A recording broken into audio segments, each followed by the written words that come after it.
आजको हाम्रो टपिक छ भोल्युमेट्रिक एनालाइसिस। भोल्युमेट्रिक एनालाइसिस स्टार्ट गर्नुभन्दा पहिले इक्विभ्यालेन्ट वेटको बारेमा पहिला हामी पढ्छौँ। इक्विभ्यालेन्ट वेट अफ सब्स्टान्स भनेको के हो त? It is that which reacts with or displaces or combines with 1.008 parts by weight of hydrogen or 8 parts by weight of oxygen or 35.5 parts by weight of chlorine. For example, equivalent weight of magnesium is 12. यसको मतलब 12 ग्राम म्याग्नेसियमले जहिले पनि 1.008 gram hydrogen अथवा 8 ग्राम oxygen अथवा 35.5 ग्राम क्लोरिनसँग उसले react गर्छ, displace गर्छ अथवा कम्बाइन्स गर्छ। त्यसै गरी सोडियमको इक्विभ्यालेन्ट वेट 23 हुन्छ। यसको मिनिङ हो 23 ग्राम सोडियमले जहिले पनि 1.008 ग्राम हाइड्रोजन वा 8 ग्राम अक्सिजन वा 35.5 ग्राम क्लोरिनसँग रियाक्ट गर्छ भन्ने बुझ्नुपर्छ। डिस्प्लेस गर्छ अथवा कम्बाइन गर्छ त्यो रियाक्सनमा भन्ने हामीले बुझ्नुपर्छ। यही नै इक्विभ्यालेन्ट वेट हो। इक्विभ्यालेन्ट वेट निकाल्ने हामीसँग फर्मुला छ। एलिमेन्टको लागि एटमिक वेट बाई भ्यालेन्सी, कुनै पनि कम्पाउन्डको लागि molecular weight by Z. Z भन्नाले एसिडको लागि बेसिसिटी, बेसको लागि एसिडिटी, अक्सिडाइजिङ एजेन्ट र रिड्युसिङ एजेन्टको लागि total change in oxidation number per molecule. सल्टको केसमा total charge of cation or anion. आयन्सहरूको लागि ionic weight divided by Z. यहाँ जेड भन्नाले चार्ज अन आयन अथवा रेडिकल।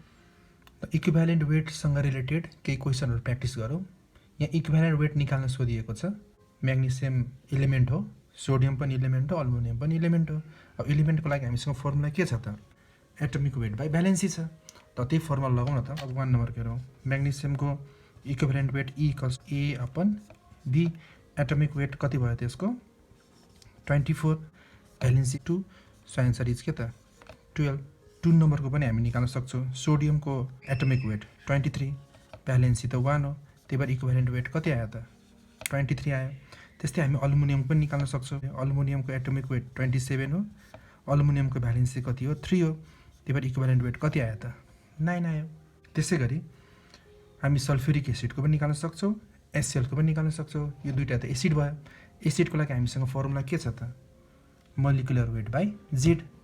जेड भन्नाले बेसिसिटी अफ एसिड लिनु पर्यो। Molecular weight by basicity. Basicity भनेको number of replaceable hydrogen. Sulphuric एसिडमा नम्बर अफ रिप्लेसेबल हाइड्रोजन कति भयो त? 2। एससिएलमा कतिवटा भयो त? 1 हो। त्यही भ्याल्यु यहाँ राख्नु पर्यो।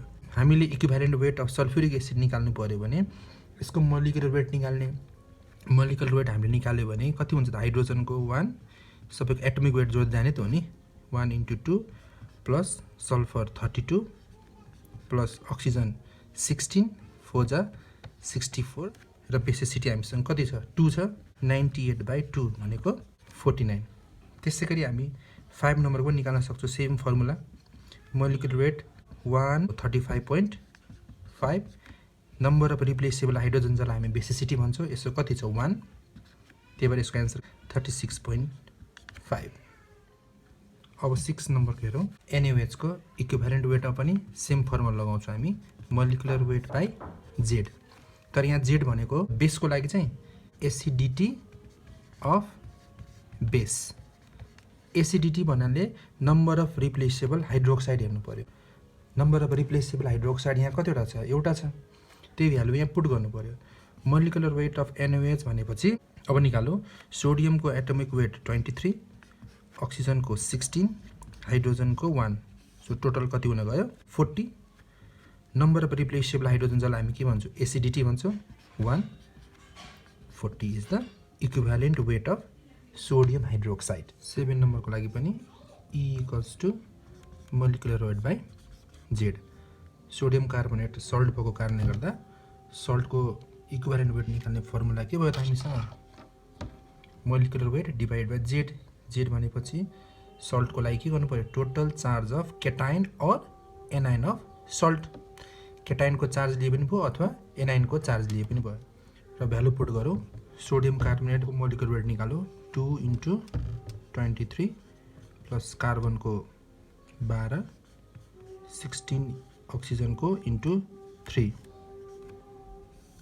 डिभाइडेड बाई अब कति भयो त सोडियम त केटाइन भयो Na प्लस दुईटा छ हैन नम्बर अफ चार्ज कति भयो त 2 केटाइनको हेरे पनि हुन्छ अथवा एनाइनको CO3 दुईटा माइनस त्यही भएर कार्बोनेट पनि हामीले हेर्यो भने 2 भयो सोडियममा हेर्यो भने यहाँ एउटा छ तर यहाँ त हामीसँग टोटल त 2 छ नि त्यही भएर दुईटा प्लस अथवा दुईटा माइनस जुनै लिए नि हुन्छ 2 ले हामी डिभाइड गर्छौं सो टोटली हामीले जोड्यो कति हुन्छ 106 डिवाइड बाई 2 आन्सर कति आउँछ 53 so equivalent weight of sodium carbonate is 53 8 number ions भएको कारणले गर्दाखेरि हामी यो फर्मुला युज गर्दैछौँ आयनिक वेट बाई जेड भनेको यहाँ के भयो चार्ज हेर्ने सो सल्फेटको आयनिक वेट कति हुन जान्छ एटोमिक वेट जोड्दै जाउँ सल्फरको 32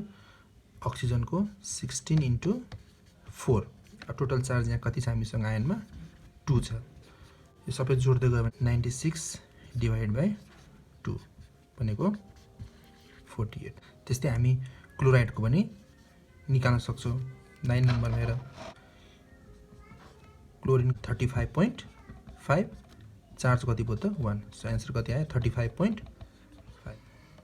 यो कम्पाउन्डहरुको केसमा हामी यो इच आयनहरु एड गरेर कम्पाउन्डको इक्विभ्यालेन्ट वेट निकाल्न सक्छौं जस्तो कि अब हाइड्रोजनको इक्विभ्यालेन्ट वेट 1.008 हो तर हामी सजिलोको लागि हामी 1 लिन सक्छौं प्लस सल्फेटको अघिबाट हामीले झिकेका थियौं कति आथ्यो त 48 दैट मिन्स सल्फ्युरिक एसिडको 49 हुन जान्छ त्यसैगरी 5 नम्बरको पनि हेर हाइड्रोजनको 1 प्लस क्लोरिनको 35.5 इक्वल्स टु 36.5 त्यसैगरी हामी NaOH को पनि निकाल्न सक्छौं Na को र OH को एड गर्दिने त्यस्तै सोडियम कार्बोनेटमा पनि Na र कार्बोनेट को एड गर्दियो भने टोटल कम्पाउन्ड को इक्विभ्यालेन्ट वेट हामी निकाल्न सक्छौं फस्फोरिक एसिड को इक्विभ्यालेन्ट वेट के हुने भयो त मोलिकुलर वेट निकाल्ने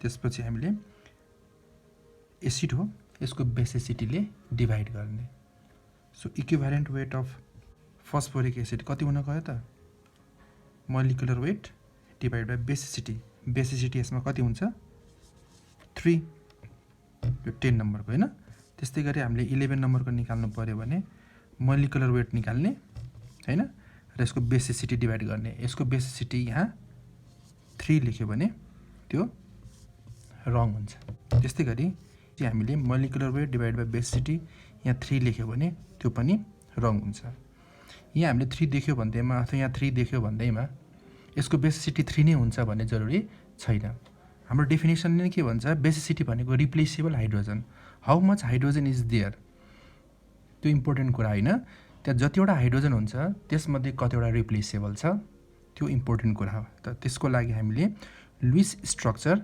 जान्न जरुरी हुन्छ लुइस स्ट्रक्चर हामीले क्लास 11 मै पढिसकेको हो त्यो लुइस स्ट्रक्चर हेरेर हामी थाहा पाऊँ कतिवटा रिप्लेसेबल हाइड्रोजन हुँदो रहेछ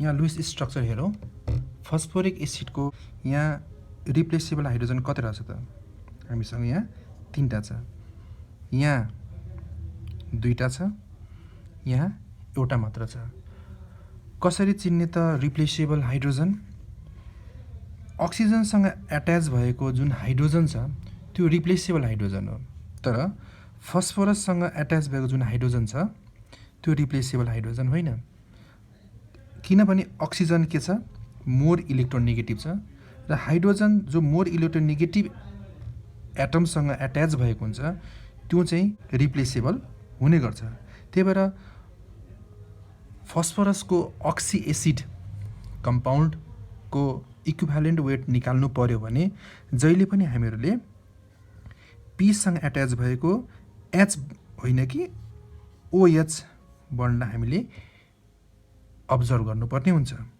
त्यस हिसाबले हेर्दाखेरि यहाँ रिप्लेसेबल हाइड्रोजन 3टा छ, त्यही भएर यो यसको बेसिसिटी 3 भयो र यस्तो एसिडलाई हामी के भन्छौँ? ट्राई बेसिक एसिड भन्छौँ र त्यही भएर हामीले molecular weight divide by 3 equivalent weight निकाल्दा। त्यस्तै गरी फस्फोरस एसिडमा हेर्ने भने रिप्लेसेबल हाइड्रोजन हामीसँग 2टा छ, बेसिसिटी 2 छ, त्यही भएर यसलाई हामी डाइबेसिक एसिड भन्छौँ र यसको equivalent weight molecular weight divided by 2। Hypophosphorous एसिडमा पनि हेरौँ, यहाँ रिप्लेसेबल हाइड्रोजन कतिवटा मात्र छ त? एउटा मात्र छ, बेसिसिटी 1 भयो र यस्तो एसिडलाई हामी मोनोबेसिक एसिड भन्छौँ र यसको equivalent weight molecular weight divide by 1 मात्र हुने गयो। मैले यहाँ अझ एक्जाम्पलहरू दिएको छु, अक्सी एसिड अफ फस्फोरसको एक्जाम्पलहरू। हाइपोफस्फोरिक एसिड के भयो त? टेट्राबेसिक। किनभने यहाँ रिप्लेसेबल हाइड्रोजन कति रहेछ? 1 2 3 4, त्यही भएर यो टेट्राबेसिक एसिड भयो। यसको इक्विभ्यालेन्ट वेट निकाल्नु पर्यो भने के गर्नु पर्यो त? मोलिकुलर वेटलाई यसको मोलिकुलर वेट निकाल्ने अनि 4 ले डिभाइड गर्ने, टेट्राबेसिक एसिड भयो। त्यस्तै यो के भयो? यो पनि टेट्राबेसिक एसिड नै भयो, पाइरोफस्फोरिक एसिड। हेर, एउटा 2टा 3टा 4वटा रिप्लेसेबल हाइड्रोजन छ, टेट्राबेसिक एसिड, त्यही भएर यसको पनि मोलिकुलर वेट निकाल्ने डिभाइड बाई 4। मेटाफस्फोरिक एसिडको केसमा रिप्लेसेबल हाइड्रोजन कतिवटा भयो त? एउटा भयो, त्यही भएर यसको इक्विभ्यालेन्ट वेट निकाल्नु पर्यो भने molecular weight divide by 1, monobasic acid. 13 को हेरौँ, अक्जालिक एसिड हाइड्रेटेड भनेपछि अक्जालिक एसिडको फर्मुला हुन्छ COH2 र 2टा वाटर अफ क्रिस्टलाइजेसन हुने गर्छ, हाइड्रेटेड हो, क्रिस्टल फर्ममा छ भने। र यसको इक्विभ्यालेन्ट वेट कति हुनु गयो? मोलिकुलर वेट निकाल ल। COH को मोलिकुलर वेट हामीले क्यालकुलेट गऱ्यो भने 90 हुन्छ र यसमा हामीले वाटर क्रिस्टलाइजेसन पनि काउन्ट गर्नुपर्ने हुन्छ र वाटरको मोलिकुलर वेट 18 हुन्छ र 2 भन्छ कति भयो? 2 × 18 डिभाइडेड बाई, अब यसको एसिड हो, यसको बेसिसिटी हेर्नुपर्छ, रिप्लेसेबल हाइड्रोजन 2 छ, अथवा लुइस स्ट्रक्चरबाट हेरे पनि हामीले थाहा पाउँछौँ यसको रिप्लेसेबल हाइड्रोजन 2 हुने गर्छ, त्यही भएर हामीले 2 ले डिभाइड गर्नुपर्छ र यसको एन्सर हुन आउँछ 63।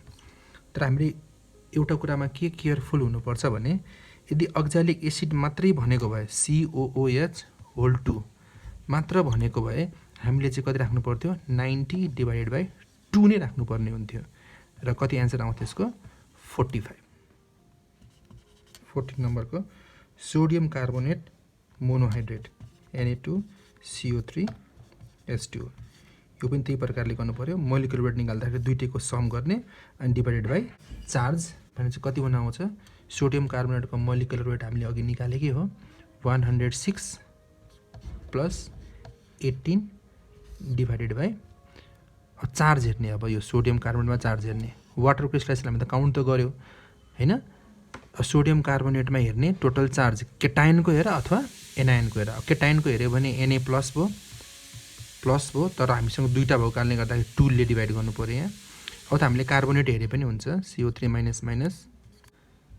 यहाँ पनि हामीसँग टोटल चार्ज कति छ? 2 छ, इक्वल्स टु यसको एन्सर कति हुन गयो त? हामीले क्यालकुलेट गऱ्यो भने 62 पाउँछौँ। 15 नम्बरमा एनहाइड्रस सोडियम कार्बोनेट भन्यो भने Na2CO3 मात्र लेख्ने हो। एनहाइड्रस सोडियम कार्बोनेट मात्रै भन्यो भने यस्तो अवस्थामा मोलिकुलर वेट लिने सोडियम कार्बोनेटको 106 डिभाइडेड बाई 2, यहाँ पनि 2 नै हुन्छ, equals to 53। Calcium carbonate molecular weight 100, अब क्याल्सियमको चार्ज हेर Ca++ अथवा कार्बोनेटको चार्ज हेर 2टा भनेपछि कति भयो? 2 राख्नु पर्यो चार्ज, सो यसको एन्सर 50 भयो। त्यस्तै 17 नम्बरमा हेर क्याल्सियम हाइड्रोक्साइड दिएको छ, यसको मोलिकुलर 74, सबै जोड क्याल्सियम ल म यहाँ जोडेर देखाउँछु। क्याल्सियम भने चाहिँ कति भयो? 40 + अक्सिजन 16 हाइड्रोजन 1 17 × 2 र यो त बेस हो।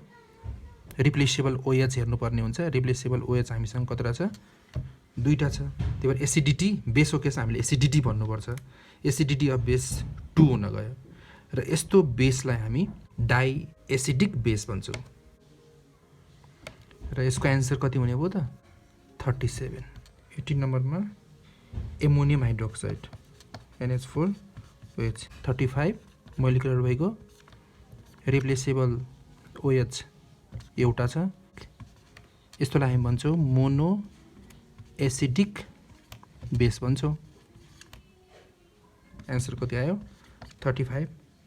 त्यस्तै 19 नम्बरमा ferric hydroxide FeOH3 ferric hydroxide पनि मोलिकुलर वेट निकाल 107 र यसको एसिडिटी 3 छ।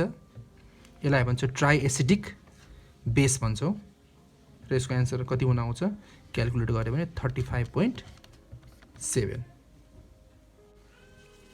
Washing सोडाको form Na2CO3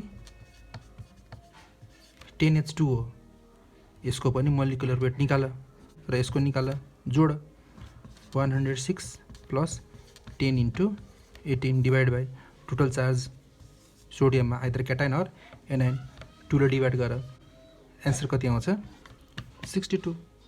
find the equivalent weight of potassium permanganate in acidic medium, in neutral medium, in alkaline और बेसिक मिडियम। हेरौँ यहाँ इक्वेसन हामीले लेखिरहेको छौँ।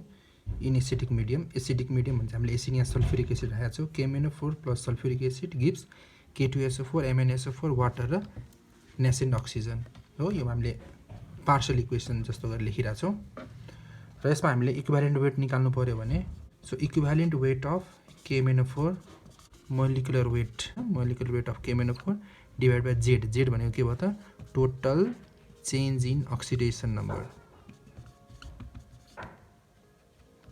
पर मोलिक्युल अफ KMnO4। अब हेरौँ मोलिकुलर वेट कति हुँदो रहेछ त सबैको जोड KMnO4 को पोटासियमको एटमिक वेट जोड हैन 39 हुन्छ, म्याग्निजको 55 हुन्छ, अक्सिजनको 16 हुन्छ, सबै जोड कति आउने भयो 158। अब जेड चाहिँ कति राख्ने होला त जेड हामीले अक्सिडाइजिङ एजेन्ट रिड्युसिङ एजेन्टको लागि जेड भनेको total change in oxidation number per molecule calculate गर्नु पर्यो। सो यहाँ हेर म्याग्निजको अक्सिडेसन नम्बर तिमीले हेर्यो भने कति हुने रहेछ त +7 हुँदो रहेछ। त्यो KMnO4 केमा कन्भर्ट भइरहेछ र MnSO4 मा हैन। यसमा म्याग्निजको अक्सिडेसन नम्बर हेर्यो भने कति पो त 2। So total change in oxidation number per molecule कति हुन गयो त 5 ले चेन्ज भयो। त्यही भएर हामीले यहाँ 5 ले डिवाइड गर्नुपर्छ र एन्सर कति आउँछ 31.6। त्यही भएर एसिडिक मिडियममा KMnO4 को इक्विभ्यालेन्ट वेट 31.6 हुन्छ। हेरौँ equivalent weight of KMnO4 in neutral medium भनेको छ KMnO4 + H2O gives MnO2 + KOH + O। यो त याद हुनुपर्छ है। र मैले इक्वेसन ब्यालेन्स गरेको छैन, अघिकोमा पनि हामीले इक्वेसन ब्यालेन्स गरेका छैनौँ। इक्वेसन ब्यालेन्स नगरिकन हामी निकाल्न सक्छौँ। सो KMnO4 को इक्विभ्यालेन्ट वेट निकाल भनेको छ न्यूट्रल मिडियममा। त्यही भएर अघि भर्खर हामीले KMnO4 को मोलिकुलर वेट त निकालिसक्यो 158 divide by total change in oxidation number हेर्नु पर्यो। यहाँ चाहिँ total change in oxidation number भने चाहिँ म्याग्निजको +7 बाट यहाँ म्याग्निजमा कति पुग्यो त +4। So total change in oxidation number यहाँ कति हुन गयो 3 र एन्सर कति हुन गयो 52.67। त्यही भएर चाहिँ KMnO4 को इक्विभ्यालेन्ट वेट न्यूट्रल मिडियममा चाहिँ 52.67 आयो, जुन अघिको भन्दा फरक देखियो। त्यस्तै अल्कालाइन मिडियममा KMnO4 + KOH gives K2MnO4 + H2O + oxygen. यो पोटासियम पर म्याग्नेट हो, यो पोटासियम म्याग्नेट हो है। अब मोलिकुलर वेट निकाल 158 डिवाइडेड बाई KMnO4 को molecular weight 158 total change in oxidation number +7 बाट कतिमा पुग्यो त +6 मा चेन्ज इन अक्सिडेसन नम्बर कति भयो त 1। So answer is 158। KMnO4 को एसिड मिडियममा कति आयो 31.6, न्यूट्रल मिडियममा 52.67 र अल्कलाइन मिडियममा 158 हुन गयो। त्यस्तै equivalent weight of potassium dichromate in acidic medium. So potassium डाइक्रोमेटको इक्विभ्यालेन्ट वेट निकालो। मोलिकुलर वेट यसको हुन्छ 294 हामी निकाल्न सक्छौँ। पोटासियमको एटोमिक वेट 39, क्रोमियमको 52, अक्सिजनको 16। सो मोलिकुलर वेट 294 हुन्छ। र total change in oxidation number निकालौँ। यहाँ +6 बाट +3 मा गएको छ। So total change in oxidation number कति हुन गयो? 3 लेख्यो भने गलत हुन्छ। किन? डेफिनेसनले के भनेको छ अथवा हामीसँग फर्मुला के छ? Molecular weight divided by total change in oxidation number per molecule. एउटा मोलिक्युलमा total change in oxidation number कति भयो? यहाँ total change in oxidation number 3 होइन, किनभने एउटा मोलिक्युलमा हामीसँग 2टा क्रोमियम छ। यो +6 भनेको एउटा क्रोमियमको हो। त्यो एउटा 2टाको लागि कति हुन गयो त? 2 राख्नुपर्छ। So 6 is the total change in oxidation number per molecule of potassium dichromate. र एन्सर हुन आउँछ 49। अर्को क्वेसन छ, find the equivalent weight of underlined substance in the reaction. Question number 1 मा हेर, अन्डरलाइन्ड फस्फोरिक एसिड छ। यहाँ फस्फोरिक एसिडको सोधिरहेछ। सो फस्फोरिक एसिडको इक्विभ्यालेन्ट वेट निकाल्नु पर्यो भने मोलिकुलर वेट यसको फाइन्ड आउट गर र एसिड भएको कारणले गर्दा यसको बेसिसिटी निकाल। बेसिसिटी कतिवटा छ? हाइड्रोजन रिप्लेसेबल हाइड्रोजन कति छ? 3 लेख्यो भने रङ हुन्छ। त्यसपछि किन रङ भयो? अघि भर्खर हामीले 3 नै भनेको थियौँ। हो, फस्फोरिक एसिडमा रिप्लेसेबल हाइड्रोजन 3 नै हुन्छ। तर यो रियाक्सनमा हेऱ्यो भने 3 वटा हाइड्रोजन रिप्लेस भएको छैन। कसरी थाहा पाउने त? त्यो रियाक्सनमा हेर, ध्यान दिएर। H3PO4 केमा कन्भर्ट भइरहेछ हेर त? HPO4 भनेपछि 3 वटा हाइड्रोजन रिप्लेस हुन सक्ने क्यापेसिटी भए पनि यो रियाक्सनमा 2टा मात्रै हाइड्रोजन रिप्लेस भएको छ। त्यही भएर यसमा रिप्लेसेबल हाइड्रोजन 2 छ।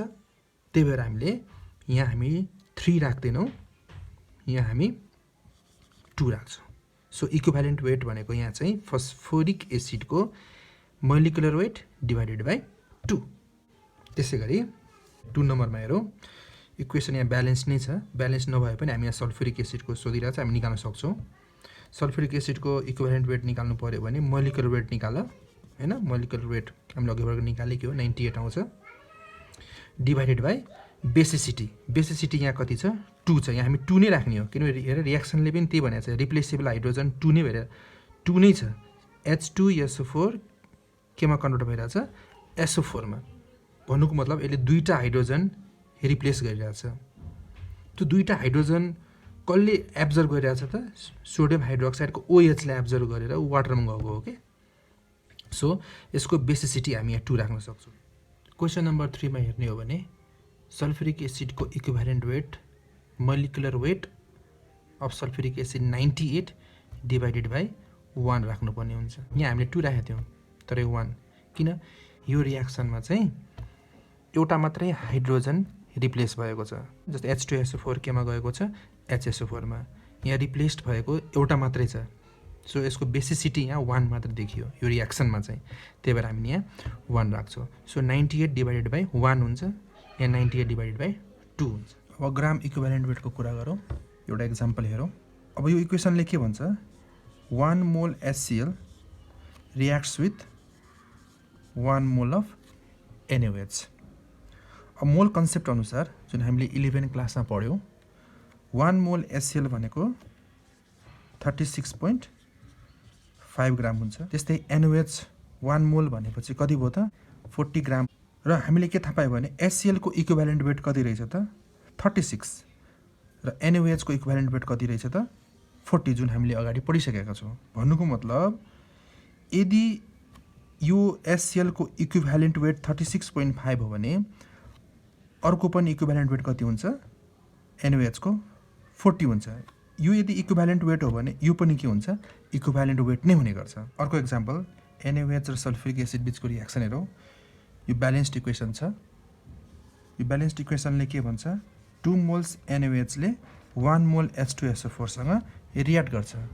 2 मोल्स NaOH, 1 मोल त 40 ग्राम हुन्छ भने 2 मोल NaOH कति हुने भयो त 80 ग्राम हुने भयो र H2SO4 98 ग्राम 1 मोल H2SO4 भनेको 98 ग्राम हो। अब हामीलाई थाहा छ अब 80 ग्राम भनेको 98 हुन्छ भने अब यो 40 ग्राम भनेको कति हुने भयो त 49 ग्राम हुने भयो। अब हामीलाई थाहा छ यो 40 भनेको इक्विभ्यालेन्ट वेट अफ NaOH हो भनेपछि यो 49 पनि के हुनु पर्यो त equivalent weight of sulphuric acid नै हुनु पर्यो। इक्विभ्यालेन्टको कन्सेप्ट नै यही हो। अर्को ब्यालेन्स्ड इक्वेसन हेरौँ NaOH र H2SO4 बिचको रियाक्सनमा NaHSO4 प्लस H2O भनेको छ यो 1 मोल NaOH रियाक्ट्स विथ 1 मोल H2SO4 1 मोल NaOH भनेको 40 ग्राम हो भने 1 मोल H2SO4 भनेको 98 ग्राम हुन्छ। अब हामीलाई थाहा छ 40 भनेको NaOH को के हो इक्विभ्यालेन्ट वेट हो भनेपछि H2SO4 को इक्विभ्यालेन्ट वेट पनि कति हुन्छ त 98 नै हुन्छ।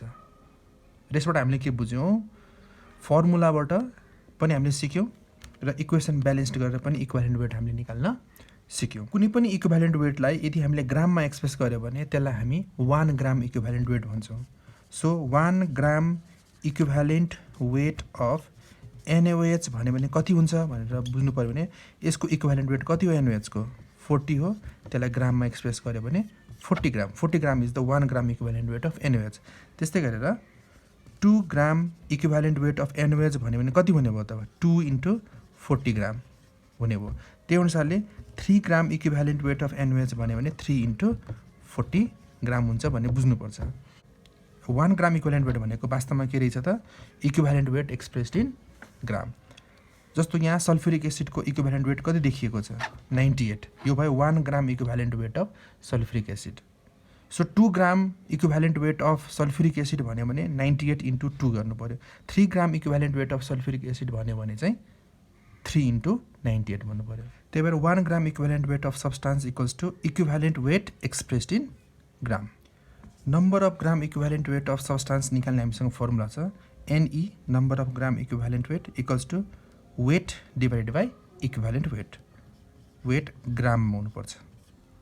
ल number of gram equivalent weight निकाल्ने यहाँ सोधिएको छ।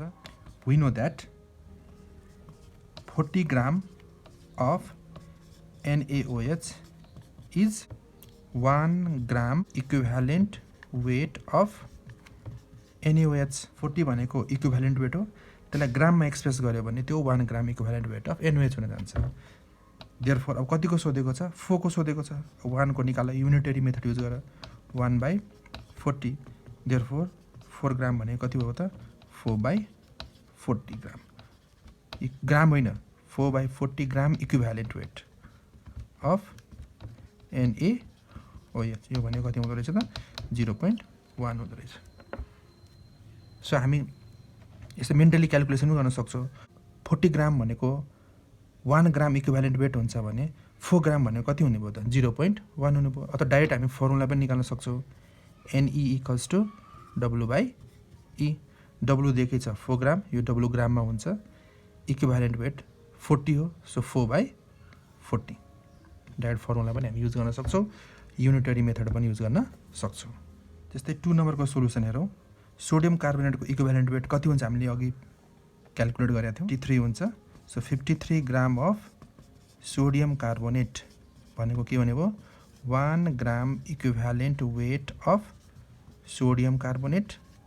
अब 5.3 को निकालो 1 को कति हुनुभयो 1/53 1 को 1/53 देयरफोर 5.3 को मल्टिप्लाई गरिदियो 5.3 divide by 53 gram equivalent weight of sodium carbonate 0.1।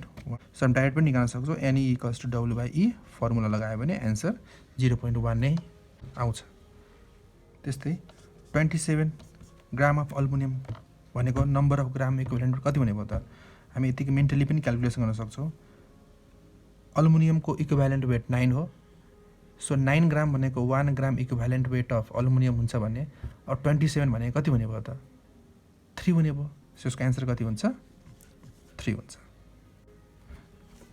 Formula पनि युज गर्न सक्छौँ हामी NE equals to W/E formula राखेर 27 ग्राम अल्मुनियमको equivalent weight 9 so answer is 3 gram equivalent weight of aluminium.